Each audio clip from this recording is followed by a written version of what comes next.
क्या आप जानते हैं रामायण का सबसे उग्र, सबसे अडिग और सबसे परिवर्तनकारी पात्र कौन था? उनका जन्म ऋषि के रूप में नहीं हुआ था, वे जन्मे थे राजा के रूप में। उनका नाम था विश्वामित्र।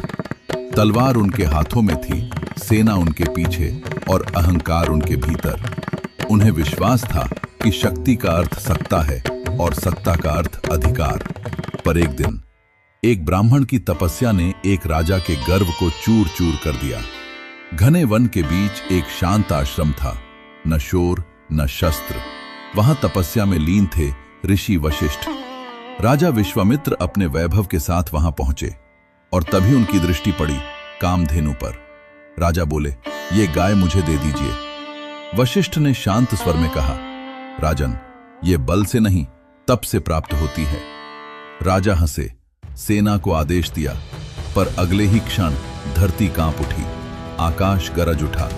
कामधेनु से असंख्य योद्धा उत्पन्न हुए और राजा की पूरी सेना क्षण भर में परास्त हो गई। यह युद्ध नहीं था, यह अहंकार का अंत था। एक निहत्था ब्राह्मण एक शक्तिशाली राजा पर भारी पड़ गया और वहीं राजा के भीतर कुछ टूट गया। विश्वामित्र ने उसी क्षण कहा, यदि तपस्या में इतनी शक्ति है तो मैं भी तपस्वी बनूंगा, मैं भी ब्रह्मर्षि बनूंगा। और उन्होंने छोड़ दिया राज्य, वैभव और सिंहासन। हजारों वर्षों की तपस्या। इंद्र कांप उठे, अप्सराएं भेजी गईं, विघ्न डाले गए, पर विश्वामित्र नहीं झुके और अंततः राजा नहीं रहा। जन्म हुआ ब्रह्मर्षि विश्वामित्र का।